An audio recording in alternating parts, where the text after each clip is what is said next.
The topic of this module is linear programming in the subject operations research, presented by T. Chandrapushpam, Assistant Professor of Mathematics. In this module, we are going to see some of the basic concepts of linear programming problem. First comes contents. In this, we are going to deal with phases of operations research.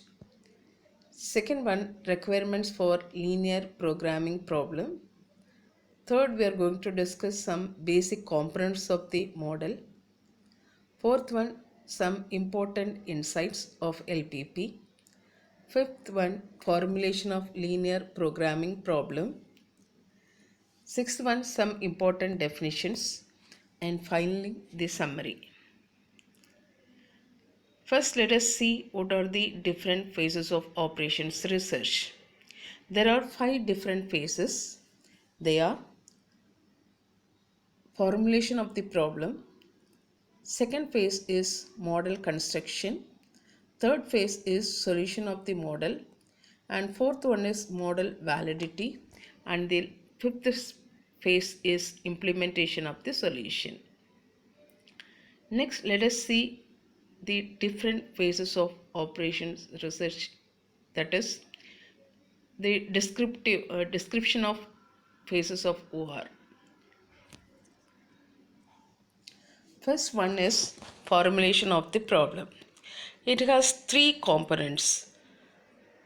First, the description of the decision variables, and second one, the determination of the objective of the study, and third one is the specification of the limitations under which the system operates. Second phase is model construction. Now, translating the real world problem into a mathematical model consists of equation which describes the problem. The equation represents the effective function or called objective function, and constraint equations or restrictions. Third phase is solution of the model. The solution of the model is obtained using well-defined optimization techniques. An important aspect of model solution is sensitivity analysis. And the fourth phase is model validity. A model is a never perfect representation of reality, but if properly formulated and correctly manipulated, it may be useful for predicting the effect of changes in control variable on the overall system. Testing and evaluation of the model by compare its performance with some other past data available for the actual system. And the final phase is implementation of the solution. In this, conversion of models results into the real world problem.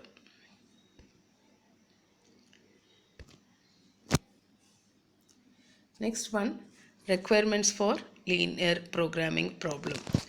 First, we have to identify the decision variables. There must be a well-defined objective function which is to be either maximized or minimized, and which can be expressed as a linear function of decision variables. Second one, constraints. There must be constraints on the amount of extent of be capable of being expressed as linear equalities or inequalities in terms of the variables. Then there must be alternative course of action. Fifth requirement is the non-negativity of the decision variables. That is, the decision variable should be interrelated and non-negative. And the last one is there must be limited resources. That is, the resources must be limited in nature.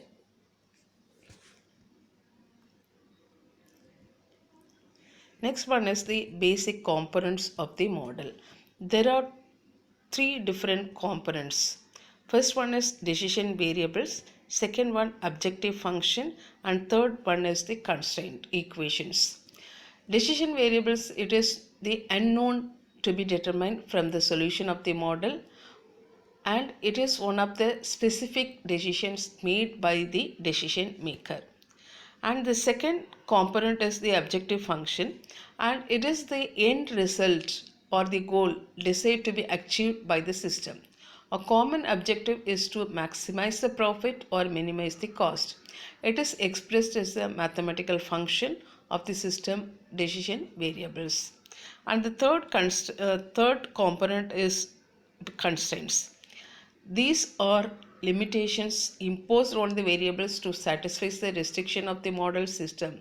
They must be expressed as a set of linear equations or linear inequations. Next, some important insight into LPP. First one, the power of variable and the products are not permissible in the objective function as well as the constraint. That is, suppose we are having that is the linear function, the objective function must be linear in nature. That is, linearity can be characterized by certain additive and multiplicative properties. Now, what is called an additive property? For example, if a machine processes job A in 5 hours and job B in 10 hours, then the time taken to process both job is 15 hours. That is, in same hour, job A is done in 5 hours and job B is in 10 hours. Therefore, the total time taken must be 15 hours. So, we are adding these two job timing. So, this property is called additive property, but here there must be an important thing to be noted. This is possible only when the changeover time is negligible. Next one is multiplicative property. In this, if a product yields a profit of rupees 10, then the profit earned from the sale of 12 such products will be how much? It is 10 into 12, that gives 120 rupees. But this may not be always true because of quantity discount. Okay, sometimes we can have quantity discount. So in that cases, it is not at all possible. So the decision variable must be restricted to have integral values only. So this is the third important insight. And fourth one is the objective function does not involve any constant term. Now let us see some of the formulation of some examples for the formulation of linear programming problem. Now we are considering the first example as the production allocation problem. A firm produces 3 different products. These products are processed on 3 different machines. The time required to manufacture 1 unit of each of the product and the daily capacity of the 3 machines are given in the table below. It is required to determine the daily number of units to be manufactured for each product. The profit per unit for product 1, 2, 3 is rupees 4, rupees 3 and rupees 6 respectively. It is assumed that all the amounts produced are consumed in the market. See, in the table, we are given 3 different machines, namely M1, M2 and M3. And then the time per unit in terms of minutes for 3 different products are given. That is, this is the manufacturing production time. And machine capacity per day is given in terms of minutes.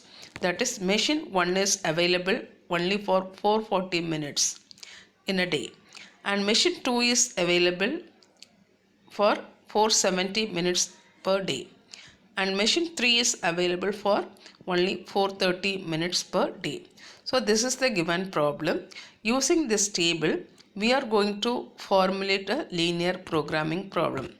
Okay.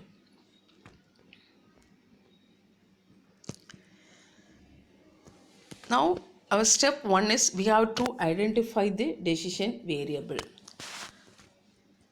For this, the key decision to be made is to determine the daily number of units to be manufactured for each product.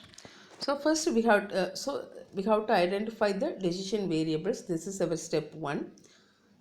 Here decision variables are the number of products. These are the unknowns. So let us take x1, x2 and x3 be the number of units of the products 1, 2, 3, 1, 2 and 3 manufactured daily. And step 3 is we have to find out the alternatives, feasible alternatives. The feasible alternatives are the set of values of x1, x2 and x3. All these alternatives are positive in nature. Since negative number of production runs has no meaning and it is not feasible. And step 4 is we have to find out the objective function. Objective functions is either maximum or minimum. But in our problem, we are asked to find the maximum profit. Therefore, our objective function is to maximize the profit. While maximizing the profit, we have to consider what is the profit we are getting through each of the products. From product 1, we are getting rupees 4 as 4, and from product 2, sorry, from product 2, the profit we will get is that, okay, see the previous problem what is given, the profit per unit product of 1, 2, 3 is given as rupees 4, rupees 3 and rupees 6. So using this one we are writing the what is that objective function as maximize is it equal to 4x1 plus 3x2 plus 6x3. And step 5 is we have to express the constraint equations or inequation in terms of the decision variables. Here again go to the problem. Machine 1 is available for 440 minutes per day, but it takes 2 minutes for product 1 and 3 minutes for product 2 and 2 minutes for product 3. We are producing x1 number of product 1 and x2 number of product 2 and x3 number of product 3 per day. Therefore, the first constraint equations for machine 1 is 2x1 plus 3x2 plus 2x3, but all these machine time must be less than or equal to 440 since it is the available time of machine 1. Similarly, from the second one, M2, the machine M2 is available for only 470 minutes. Now from second row we could find out product 1 is taking 4 minutes and for product 2 here there is no product is undergoing in this one machine 2 and machine product 3 is manufactured in 3 minutes, but the total available time is 470 and hence we are getting the constraint as 4x1 plus 0x2 plus 3x3 less than or equal to 470. Similarly, from the third row we are getting 2x1 plus 5x2 plus 0x3 less than or equal to 430. So these three equations are called constraint equations. Therefore, our linear programming problem should possess the objective function, this one, and the constraint equation, these constraint equations, and finally the restrictions x1, x2, x3 greater than or equal to 0. So these are the three important components of the linear programming problem. Now let us discuss one more example. Example 2. A company has two grades of inspectors, 1 and 2, to undertake quality control inspection. At least 1,500 pieces must be inspected in an 8-hour day. Grade 1 inspector can check 20 pieces in an hour with an accuracy of 96%. Grade 2 inspector checks 14 pieces an hour with an accuracy of 92%. The daily wages of grade 1 inspector are rupees 5 per hour while those of grade 2 inspector are rupees 4 per hour. Any error made by an inspector costs rupees 3 to the company. If there are in all 10 grade 1 inspectors and 15 grade 2 inspectors in the company, find the optimal assignment of inspectors that minimize the daily inspection cost. So this is the problem. Here the question is find the optimal assignment of inspectors that minimize the daily inspection cost. Okay. So here in the problem we are given that there are two different inspectors of they are grade 1 and grade 2 inspectors, but we have to find out how many number of grade 1 and grade 2 inspectors. So let us take x1 and x2 be the inspectors of grade 1 and grade 2. So these two are unknowns. So these x1 and x2 are called the decision variables. So step 1 is to identify the decision variables. Here x1 and x2 are the inspector of grade 1 and 2. Next one is grade 1, he is getting 5 hours per day, rupees 5 per hour, and then his daily wages rupees 5 per hour, and for grade 2 inspector it is rupees 4 per hour. And the company, suppose an error has made, then the inspector cost rupees 3 to the company.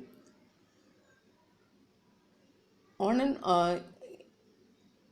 overall there are 10 grade 1 inspectors and 15 grade 2 inspectors in the company. So what will be the objective function here? Here the objective function is we have to minimize the cost, daily inspection cost. So it must be, it is 8 hours per day, therefore it is 8 into, here it is 7.4 x1, is it equal to 8 into 7.4 x1 plus 7.36 x2, where this x1 is less than or equal to 10. Why it is less than or equal to 10?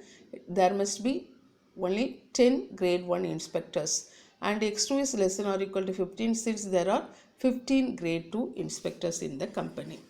But the total of these two values, that is 20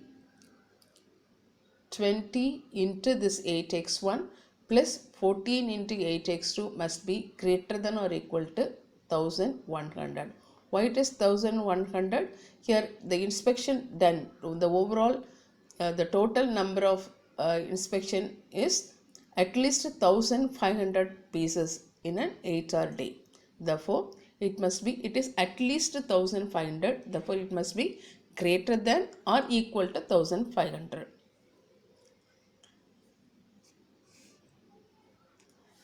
Therefore the objective function here is this one, that is it equal to 8 into 7.4 x1 plus 7.36 x2. This is our objective function. But here it is given as is it equal to this. But in our problem we are asked to find the optimal assignment of inspectors that minimize the daily inspection of the cost. Therefore it must be minimize is it equal to 8 into 7.4 x1 plus 7.36 x2 subject to the constraint 20 into 8 x1 plus 14 into 8 x2 greater than or equal to 1500, and x1 comma x2 greater than or equal to 0. Let us see the third example. A company manufactures two products A and B with 4 and 3 units. A and B take 3 and 2 minutes respectively to be machined. The total time available at machining department is 800 hours. 100 days are 20 weeks. A market research showed that at least 10,000 units of A and not more than 6,000 units of B are needed. It is required to determine the number of units of A and B to be produced to maximize the profit. So the question is, we have to find out the number of units of A and B to be produced to maximize the profit. So to maximize the profit means our objective is to maximize the profit. And A and B are the two different products. So we have to determine how many number of the products A and to be A and the products A and B to be produced.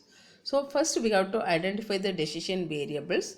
So let us take x1 be the number of units product produced of A and x2 be the number of units of product produced of product B. And next we have to write down the objective function. Here the objective is to maximize the profit. Therefore our objective function must be maximization of Z. Now we are given that the on product A the profit is rupees 4 and on product B the profit is 3 units. Therefore our objective function is maximize Z equal to 4x1 plus 3 into x2. Next we have to write down the constraints. The constraint equations are we are given that total time available at machining department is totally 800 hours or 100 days or 20 weeks. And then so we are converting it into hours. Therefore it is 800 hours into 6. We are converting that into minutes. Therefore it is 800 into 60. But since we are given that A and B take 3 and 2 minutes respectively to be machined. Since the machining time is given in terms of minutes, we are changing the machine available time also in terms of minutes, and hence we are getting the first constraint as 3 into x1 plus 2 into x2 is maximum available time is 800 hours. Therefore 3x1 plus 2x2 must be less than or equal to 800 into 60 minutes. But we are given that a market research showed that at least 10,000 units of A and not more than 6,000 units of B are needed. So the requirement of product A is 10,000, at least 10,000. Therefore x1 must be greater than or equal to 10,000 units. And second one is the requirement of product B is not more than 6,000. Not more than 6,000 means it must be less than or equal to 6,000. And both x1 and x2 are the number of units of products A and B, and hence it cannot be negative. Therefore x1 and x2 are greater than or equal to 0. So this is called a non-negativity constraint. So this is how we can formulate the linear programming problem. So what is called the linear programming problem? Programming problems in general are concerned with the use or allocation of scarce resources like labor, materials, machines, and capital in the best possible manner so that the costs are minimized or the profits are maximized or both. A linear programming problem must satisfy the following conditions. First one, the decision variables are always non-negative, that is always greater than or equal to 0.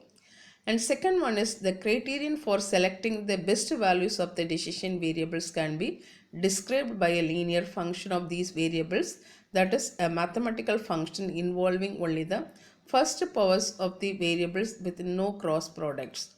This criterion function is also called as objective function. And third one is the operating rules or the governing process can be expressed as a set of linear equations or linear inequations called constraints. And now let us see some of the important definitions. First, what is called a solution? Solution means while solving the equation we are getting some values, some specifications. These specifications of values of x1, x2, etc., xn, the unknowns, are called a solution. Next one is feasible solution. Feasible solution means a solution for which all the constraints are satisfied, then the solution becomes a feasible solution. Next definition is feasible region. A region in which the set of all feasible solutions occurs, then that region becomes the feasible region. Next, in all the problems, our question is find out the optimum assignment or optimum solution, right? So, what is called optimal solution? A feasible solution that has the most favorable value of the objective function. That is, in the case of maximization problem, the solution, the largest value the solution corresponds to the largest value is called the optimum solution, or in the case of minimization problems the solution corresponds to the least value is called optimum solution, or it is the feasible solution. Next definition is optimal value. Optimal value means the solution which optimize the objective function is called optimum solution. There is a note here. If there is an optimal solution to an LPP, then at least one of the corner points of the feasible region will always qualify to be an optimal solution.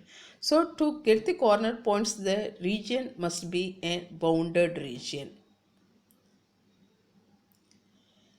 Next slide, the summary. In this module, we have discussed different phases of operations research and the basic components of linear programming problems. Formulation of a linear programming problems are discussed with the examples, and different types of solutions, the definitions are discussed.